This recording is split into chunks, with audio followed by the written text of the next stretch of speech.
오늘 주시는 말씀은 요한복음 5장 6절 말씀입니다.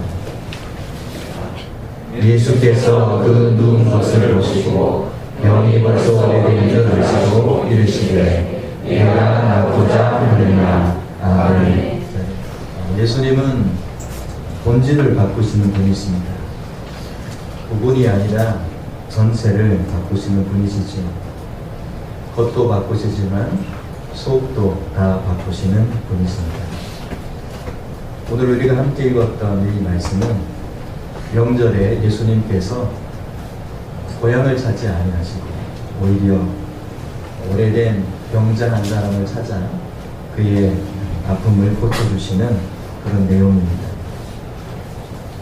예수님께서 예루살렘으로 올라가셔서 그곳에 베세다라는 곳에 베데스다라는 곳에 한 병자, 아주 오래된 그 병자를 찾아가셨습니다.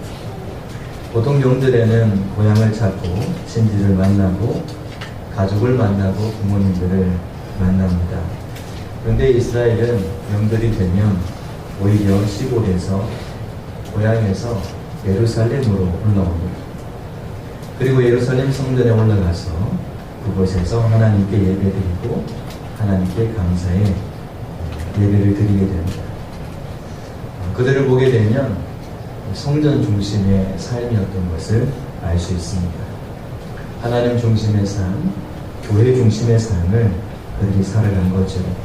예수님께서도 예루살렘에 올라가셨고 그날 예수님은 베데스다 연못으로 가셔서 38년 된 병자를 고쳐주십니다. 수많은 인파들이 예루살렘에 있었습니다. 수많은 사람들이 예루살렘에 있었죠. 아마 거리마다 명절 분위기로 들떠 있었을 것입니다. 그런데 예수님께서는 그들을 뒤로하고 아무도 찾지 않는 어쩌면 가장 외롭고 가장 어려움 속에 있는 한 병자를 찾아가십니다. 그리고 그를 만나주시죠.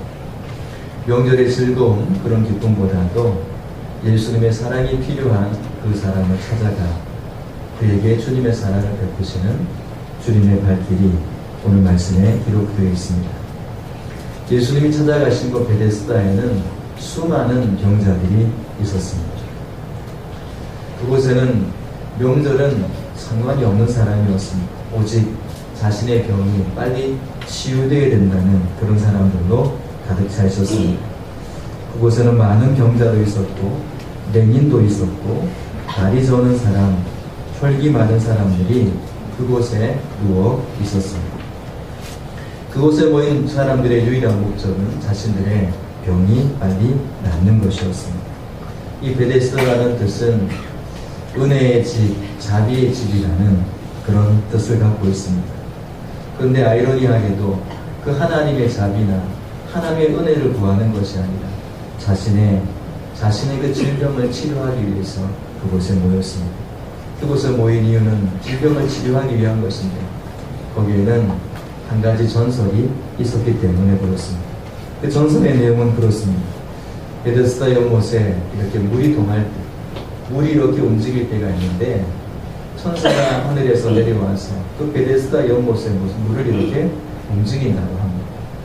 그러면 그때 제일 먼저 간 사람이 그 물에 들어간 사람이 병을 낫게 된다. 그래서 그 전설을 사람들이 믿고 그리고 그곳에 내가 맨 먼저 물에 들어가야지. 그래서 내 병은 꼭 고쳐야 되겠다 라고 생각하는 사람들이 모두 모였습니다. 이런 전설은 하나님이 만드신 것이 아닙니다. 그런데 많은 사람들이요 이런 전설을 따르고 그 전설에 확신을 갖고 살아가는 사람들이 많은 것 같습니다. 복음 비슷한데 복음이 아니에요. 말씀 비슷한데 말씀보다 더 위로가 되고 힘이 되는 그런 것들이 우리들 주위에는 있다는 것입니다. 그래서 하나님보다도 그 말씀보다도 우리의 마음을 혹하게 만드는 그런 것들이 있는 것인데 이 사람들 또한 그런 것에 휩싸여서 그곳에 모여들게 됩니다. 그냥 전에는 소문이고 그건 하나의 전설이고 한 번도 그런 일은 없었어 이렇게 다 알고 있는 것인데 그것이 마치 그들의 희망이 되고 소망이 되어서 이제는 믿음으로까지 발전하게 되어버린 것이죠. 그래서 그 믿음을 가지고 그 베데스다라는 곳에 모여 있는 것입니다. 하나님이 베푸신 그 은혜와 하나님이 베푸신 그 사랑은 강도 없고 그냥 그 전설 따라 삼천리처럼 그렇게 모여 있는 것입니다. 그러다 보니 은혜의 주인공이시고 자비의 주인공이신 예수님께서 그곳에 오셨는데도 그들은 그 예수님을 알아보지 못했습니다.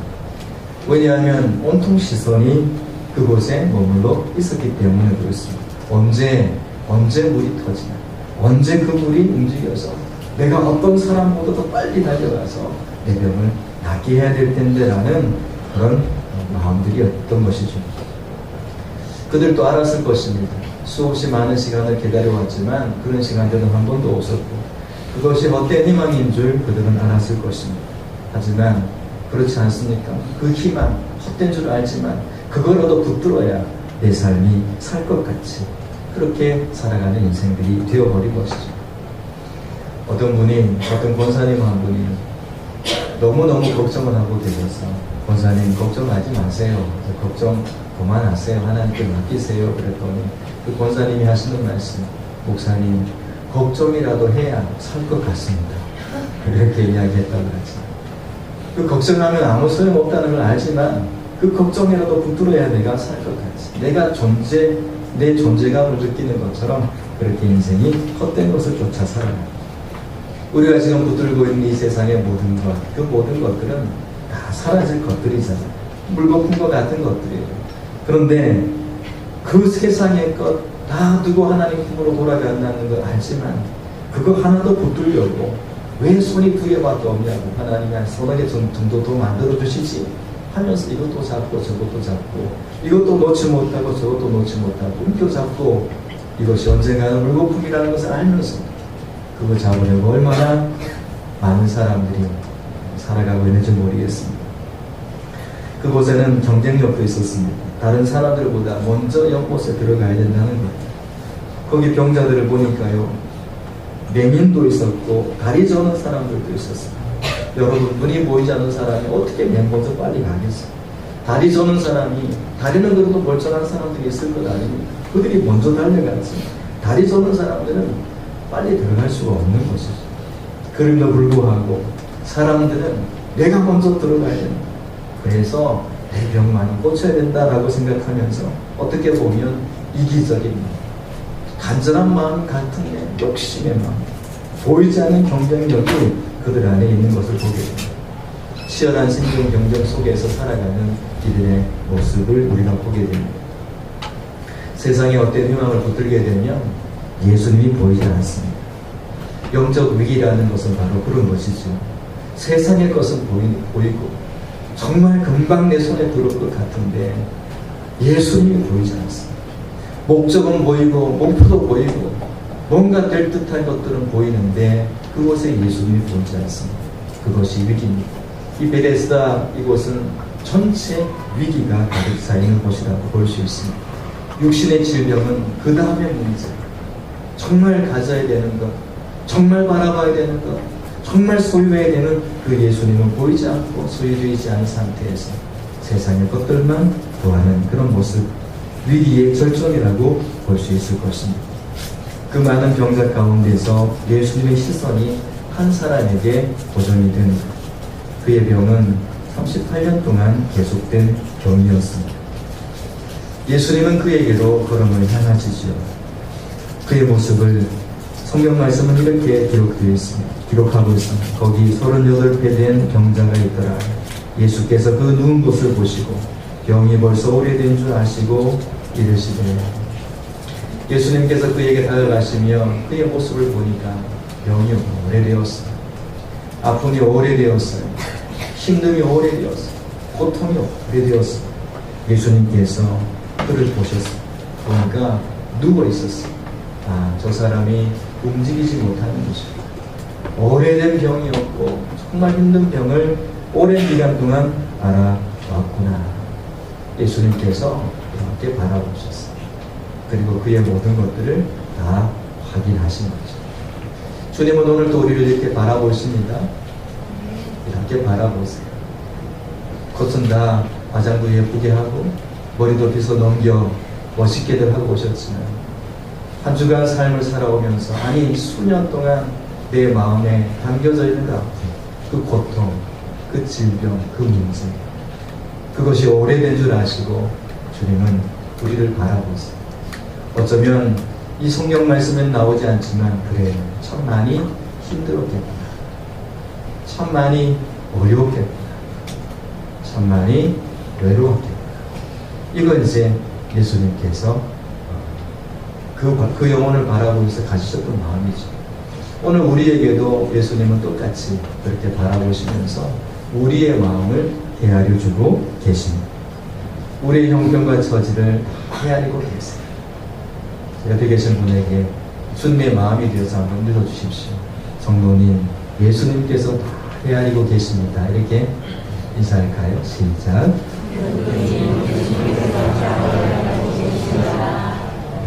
예수님께서 그에게 다가가셨죠. 누워있는 그가 움직일 수 없기에 예수님께서 그렇게 다가가셨어요.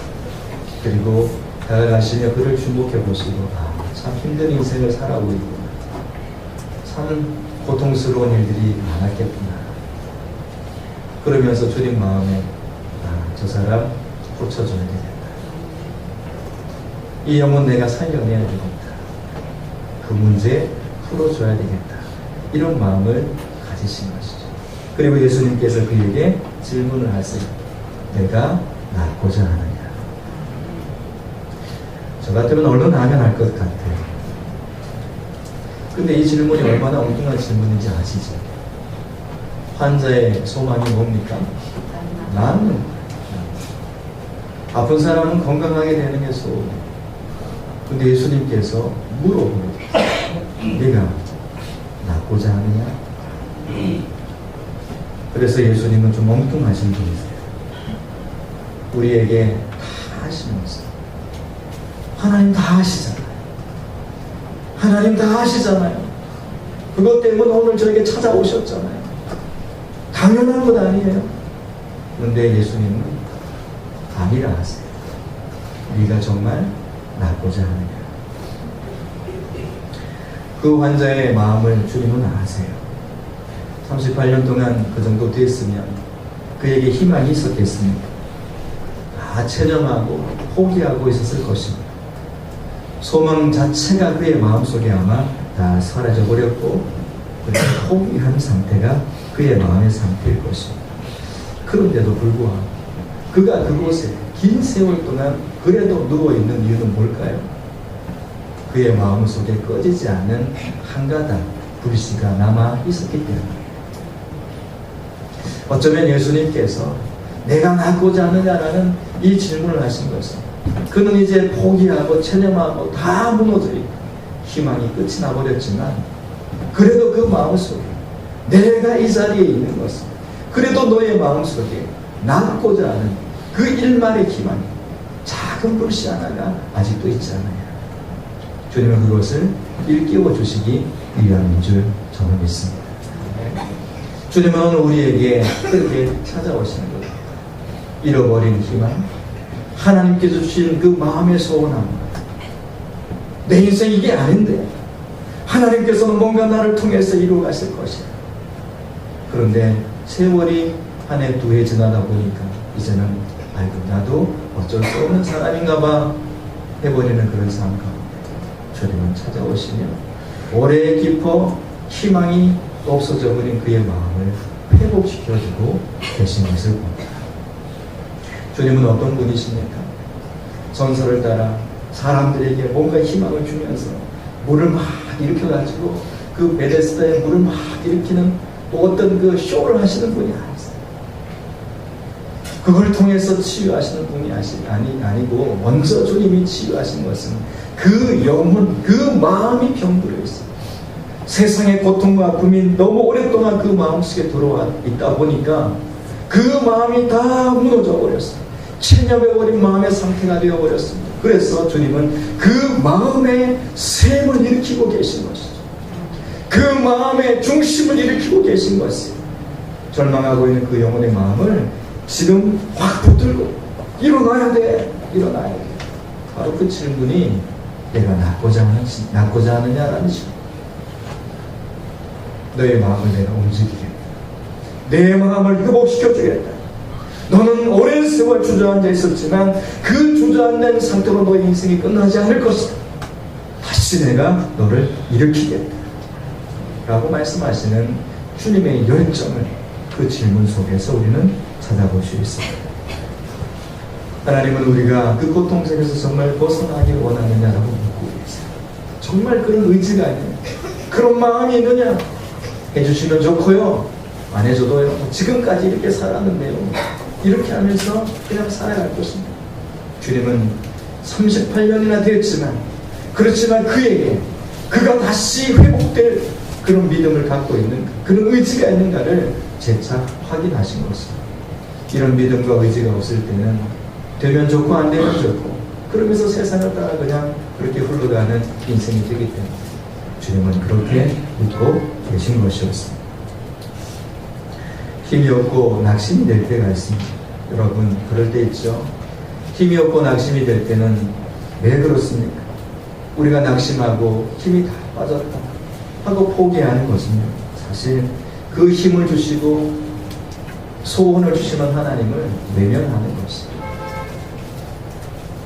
낙심한다는 것은 우리의 길을 인도하시고 이끌어 가시는 그 능력의 하나님을 무시하는 것입니다. 세상을 살다 보면, 세상을 보고 자기를 보게 되면 절망할 것들이 참 많이 있습니다. 하지만 절망한다는 것은 나를 여전히 이끌어 가시고 나를 통해서 하나님의 뜻과 목적을 이루어 가시고자 하는 그 하나님을 외면하는 것입니다. 낙심이나 절망이 바로 그런 것입니다. 죄에 인해서 낙심하고 죄책감에 빠져있는 사람들도 있습니다. 나는 안 되는 인생이야. 나는 죄인이야. 죄가 너무 많아서 난 아무것도 못해. 라고 말하는 사람들은 십자가에서 못 박혀 피 흘려 내 죄를 속죄해 주신 예수님의 그 십자가의 사랑을 무시하는 것입니다. 주님은 어떤 죄가 우리 가운데 갈지 진홍같이 붉을지라도 양털같이 희게 하여 주신다고 말씀하셨습니다. 여러분, 주님을 외면하지 마시기 바랍니다. 체념하지 마세요. 포기하지 마세요. 하나님은 오늘 우리를 일으켜 주시려고 이 말씀을 허락하고 계신 줄 믿습니다. 내가 낫고자 하느냐, 너의 실패 속에서 새롭게 시작하길 원하느냐, 다시 일어나길 원하느냐, 죄에서 사함받아 자유함을 받길 원하느냐 라고 묻고 계실 때 이제 우리가 주님 앞에 대답을 하시기 바랍니다. 여러분 마음속에 중심에서 나오는 대답으로 하나님께 하세요. 하나님, 이 사람의 대답을 한번 볼까요? 이 사람의 대답, 이 사람이 어떤 대답을 합니까? 우리 본장 7절 말씀 보실까요? 요한복음 5장 7절 말씀 같이 읽어보십시다. 7절 시작. 병자가 대답하되 주여, 우리 움직일 때에 나를 못에 넣어주는 사람이 없어서 내가 아는 분은 다른 사람이 먼저 내려갑니다. 내가 빨리 가서 병 고치고 싶은데 이제 나를 도와주는 사람도 없어요. 이 말씀 속에요, 사람이 없다라는 이 말씀을 보니까요, 몇 사람이 없다 이게 아니고요, 단 한 사람도 없다는 얘기예요. 베데스다 그곳에 수많은 사람들이 있었는데 그곳에 단 한 사람도 이 사람을 도와주는 사람이 없었어요. 다른 병자들은 도와주는 사람들이 있었는데 단 한 사람도 도울 자가 없는 그에게 예수님께서 찾아가십니다. 살다 보면 이것도 떨어져 나가고 저것도 떨어져 나가고 뭔가 기댈 만한 언덕인가 싶었더니 그냥 버려져. 이 사람 붙들었다가 저 사람 붙들었다가 사람에게 실망도 했다가 또 붙들고, 그럼 뭔가 이렇게 얻어내려고 우리가 살아가는데 그러다 저러다 세월이 흘러가다 어느 날 보게 되면 내 주위에 아무도 없어. 나 혼자뿐입니다. 아무도 나를 도와주지. 삶의 문제는 얼마나 큰지 38년 동안 그 문제를 갖고 이 사람이 살았으니 얼마나 고통스럽겠어요. 삶의 인생의 무거운 짐들은 태산 같은데 도와줄 사람이 한 사람도 없는 상태. 자신의 심령을 고백합니다. 그래서 예수님한테 예수님, 당신이 나를 좀 도와주면 안 될까요? 이건 믿음도 아니고요. 사실은 아무도 없기 때문에 당신이 나한테 그런 이야기하고 하는 거 보니까 뭐 나 좀 도와줄 것 같은데 당신 나 좀 도와줄래요? 이런 뜻이. 이 사람은 지금 그 예수님을 주님으로 바라본 게 아니고 메시아고 내 삶의 문제를 송두리째 해결해서 나를 회복시켜 주실 그분으로 보지 못하고 단지 그냥 조력자로 그냥 나 좀 도와주세요. 이렇게 생각했던 것이죠. 여러분, 혹시나 오랜 병 때문에 오랜 문제로 인해서 예수님을 단지 내 인생의 조력자 정도로 생각하는 분은 아니지. 그분이 내 삶의 주인이고 내 인생의 주인인 것을 고백하지 않고 내 급한 몇 가지 문제, 내 인생의 문제 이거 하나쯤 풀어주면 안 될까? 라는 조력자가 아니죠. 하나님은 우리에게 조력자가 아니라 그냥 이 사람을 그 연못에 맨 먼저 넣어주는 그런 조력자가 아니고 그 삶의 인생을 완전히 바꿔주시는 주권자로 그에게 오신 것입니다. 주님은 그렇게 되기를 원하고 있습니다. 우리 인생에 그렇게 되기를 원하세요. 우리가 하나님을 그렇게 바라보기를 원하고 계십니다. 부분적인 하나님이 아니라 모든 것이 되시는 하나님으로 바라보기를 원하고 계십니다. 그래서 어떤 때는 모든 것이 사라지길 바랍니다. 단 한 사람도 내 마음을 헤아려 줄 수 있는 사람이 없도록 해버리실 때가 있습니다. 그것도 오래도록 말이죠. 그러면 대부분의 사람들이 이 지금 38년 된 환자처럼 이렇게 절망하는 거예요. 예수님도 잊어버리고 베데스다 은혜의 곳, 은혜의 집, 자비의 집, 하나님의 크신 은혜가 있는 곳, 그런 것도 다 잊어버리고 그냥 누가 나 좀 도와주면 좋겠다, 이 문제 하나라도 좀 풀어주면 좋겠다 라는 생각을 하면서 살도록 만들어버린다는 것이죠. 이 영혼의 상태가 어쩌면 오늘 우리의 상태가 되어 있는지도 모르겠습니다. 그렇다면 이게 절망일까요? 아니에요. 왜냐하면 예수님께서 그의 상태와 관계없이 예수님께서 그곳에 오신 것은 그 영혼을 고쳐내시기 위함이었기 때문입니다. 이 하나님께서 그곳에 오신 것은 그를 고쳐내기 위함이었습니다. 나를 못에 넣어줄 자 이제 단 한 사람도 없습니다. 그때 예수님께서 그에게 오셔서 내가 너의 도움이다. 단지 물에 들어가는 것이 아니라 너의 삶을 내가 바꿔주겠다. 이렇게 말씀하세요. 성도 여러분, 이런 소망을 가지시기 바랍니다. 혹시 외롭습니까?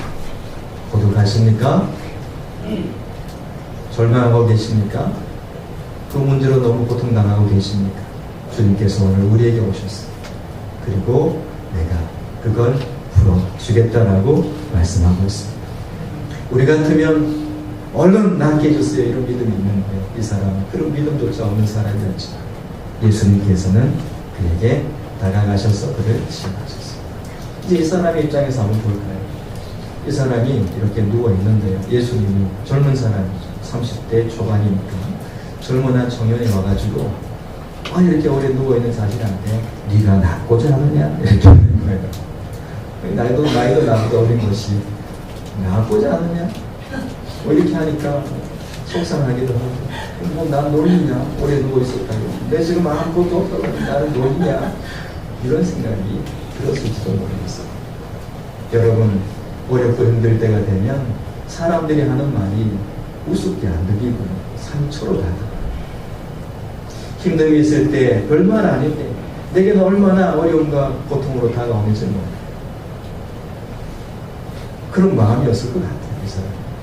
근데 예수님께서 그렇게 하신 것은 정말 그 영혼을 살려내기 위한 마음이었지, 그 영혼을 그렇게 확대하기 위한 것이 아니었지. 때로는 주의 말씀이 나를 아프게 할 때가 있어. 주님이 내 마음은 몰라서도 너무 몰라줘. 하나님이 어떻게 그렇게 하실 수 있나, 이런 마음이 들 때가 있어. 하지만 하나님께서는 우리를 골탕 먹이고 주눅들게 하시기 위한 것이 아니라 그 질문 속에 나를 일으키시고 회복하시기 위한 깊은 뜻이 있다는 것이죠. 자, 이 사람이 그런 믿음이었고 그런 신앙이었고 그런 삶이었지만 예수님은 아랑곳하지 아니하시고 그에게 이런 말씀을 가세요. 너의 모습과 너의 현재 상태는 너무 힘든 모습이지만 하지만 내가 너를 고쳐주겠다 라면서 주신 3가지 명령이 있습니다. 3가지 명령이 있는데 이 3가지 명령이요, 이 사람이 이 3가지 명령을 해낼 적이 한 번도 없는 명령입니다. 어떤 명령입니까? 일어나 내 자리를 들고 걸어가라. 다시 한번 하겠습니다. 일어나 내 자리를 들고 걸어가라. 이 사람은 누워 있었던 사람, 한 번도 일어나 보지 못한 사람, 더군다나 그 침상을 들고 그거 없으면 자신이 누워있지도 못하고 평생 그것을 의지하고 살았던, 그 의존하고 살았던 그거 이제 네가 그것을 이제 더 이상 의존하지 않아도 돼. 이제 너가 그 인생을, 그 의존했던 것들을 오히려 끌고 다니고 그것을 지배하는 인생이 될 거야. 이렇게 말씀하고 계십니다. 그리고 한 번도 걸어보지 못한 사람에게 걸어가라 그랬습니다. 여러분, 이것이 쉬운 명령이 아닙니다. 이게 받아들이기 쉬운 이야기가 아니에요. 오늘 주님께서 우리에게 똑같이 말씀하시거든요. 일어나 내 침상을 들고 걸어가라. 이건 주님께서 그 영혼을 치유하셨다는 전제하에서 주신 말씀입니다. 그렇지만 그 말이 주어졌을 때, 주의 그 말씀이 주어진 상태는 아직 이 사람이 치유된지 안 되는지도 몰라요. 근데 그 말씀은 주어졌습니다. 하지만 그 말씀은 내가 감당하기 어려운 이야기. 한 번도 내 인생 가운데 그런 일이 일어나 본 적이 없어. 근데 주님은 말씀하시는 분이세요. 주의 말씀은 능력이 있는 줄 믿으시기 바랍니다. 오늘 우리가 어떤 문제 속에 있다 할지라도 그것에 연연하지 않도록 하나님은 오늘 말씀하세요. 일어나 내 침상을 들고 걸어가라. 주님께서 말씀하시면 그 다음에 이제 우리의 반응이 필요해요. 이 사람이 벌떡 일어났어요. 그리고 침상을 의지하던 인생이 이제 침상을 끌고 가는, 침상에 끌려다니는 인생이 이제는 그 문제에 끌려다니는 인생이 이제는 문제를 끌고 다녀요. 하나님의 사람이 되었어요. 걷고 뛰며 하나님을 찬양하는 인생이 되었던 것을 보게 됩니다. 성도 여러분, 이 사람이 이렇게 일어났을 때 어떤 일이 일어났을까요? 주의 베데스다에는 수많은 병자들이 있었습니다. 그러면 38년 동안 그곳에 누워있던 사람이 벌떡 일어났으면 내가 병자라면 어떻게 해야 될까? 예수님한테 가가지고 물을 바라보는 것이 아니고 연못을 언제 동할지 모르는데 그거 바라보지 않고 저 병자 고쳤네요. 예수님께 막 달려가지고 예수님 저도 좀 고쳐주세요. 이게 정상 아니겠습니까? 근데 여기 베데스다에서는 그런 일이 일어나지 않아요. 너무 놀라운, 그 누구도 예수님한테 가서 예수님 저도 병 고쳐주세요. 저도 병 걸렸어요. 저도 병자예요. 이렇게 하면서 예수님께 온 사람이 아무도 없었어요. 주님께서 기적을 일으키시고 능력을 행하시고 만왕의 왕이고 만주의 주로서 그곳에 역사하심에도 불구하고 사람들의 마음은 온통 다른 곳에 빼앗겨져 있습니다. 오늘 이 말씀이 우리 가운데 주어져도 내 마음이 다른 곳에 빼앗겨 있습니다. 이 말씀이 나오는 아무런 상관이 없는 말씀이 되는 것이에요. 아, 그 사람이 오늘 나왔나 보지? 그런 내용인가 봐. 끝. 나는 전혀 상관없어. 지금 예수님께서 우리에게 이 말씀을 주셔도 나와는 상관없는, 나는 아마 아닐 거야. 주의 이름을 부르지도 않고 주님을 찾지도 않는 여전히 똑같은 인생을 맴도는 삶이 될 수밖에 없는 거죠. 베데스다에도 여전히 그 문제 속에, 그 아픔 속에, 그 고통 속에 주저앉아 절망하며 탄식하며 살아가는 인생이 되어버린다라는 것입니다. 여러분, 하나님의 사람들이 되었다면 만왕의 왕이시고 만주의 주이신 예수님의 이름을 부르시기 바랍니다. 주님께서 오늘 우리를 회복시켜 주실 것입니다. 자, 이 사람이 일어났어요. 자, 이 사람이 이제 이 사람을 사랑했던 사람들이 그래도 있었을 거 아니겠습니까? 그러면 그들은 어떤 마음이었을까요? 이 영혼이 일어났을 때 그 사람들은 너무나 기뻤을 거예요. 그 영혼이 다시 회복되는 모습을 보면서 사람들은 너무 기뻐했을 것입니다. 오늘 아침 여러분들에게 문자들을 보냈는데 그 내용 속에 있던 내용 중에는 누군가 일어섰을 때 그를 바라보는 많은 사람들이 힘을 얻게 된다는 이야기였죠. 38년 동안 누워있던 사람, 가능성 없는데 그 사람이 일어서는 순간 누군가에게는 큰 힘이 되었다라는 것입니다.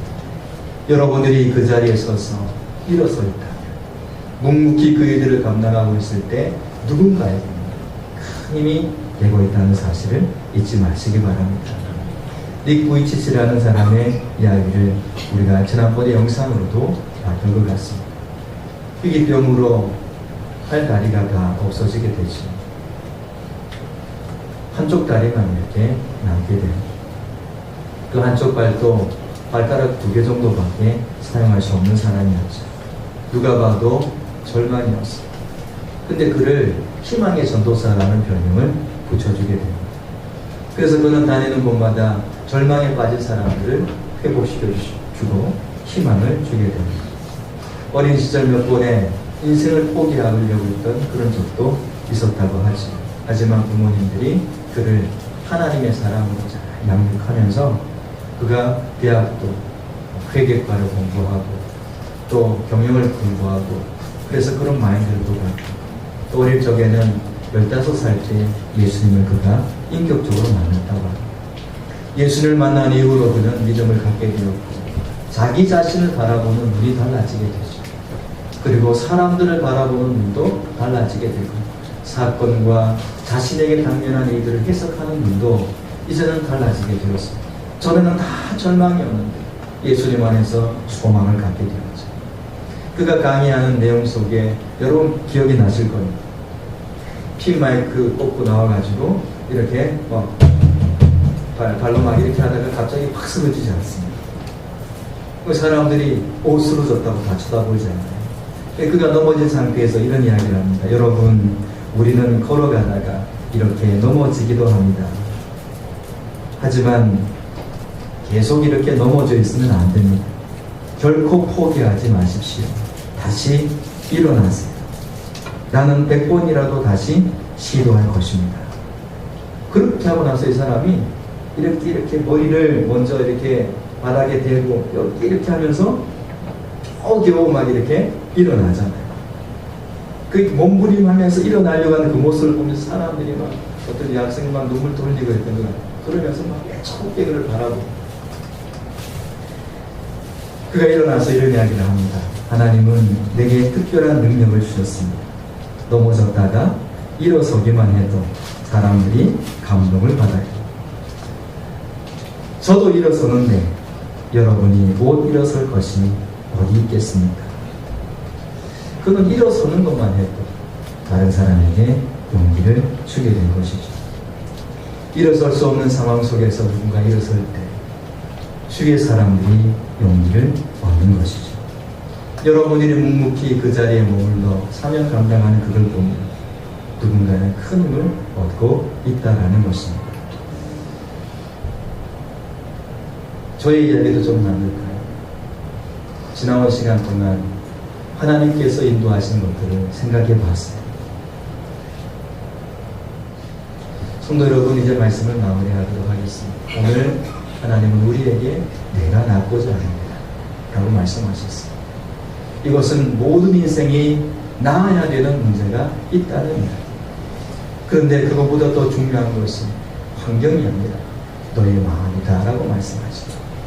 정말 내 마음 속에 예수님을 주인으로 모시고 하나님의 사람으로 살고자 하는 그 강력한 의지, 그 믿음을 네가 있느냐, 갖고 있느냐라고 물으시고 작은 불씨 같은 그것을 다시 지펴주시면서 우리를 당당하고 멋있게 일어나게 하시고 살아가게 하시는 그 주님의 손길을 우리는 보게 됩니다. 성도 여러분, 오늘 우리의 마음을 만지시는 주님의 역사가 우리 가운데 있습니다. 다들 일어나서 내 침상을 들고 일어나 걸어가라라는 말씀이 응하여지는 그런 역사가 있기를 주님의 이름으로 축원합니다.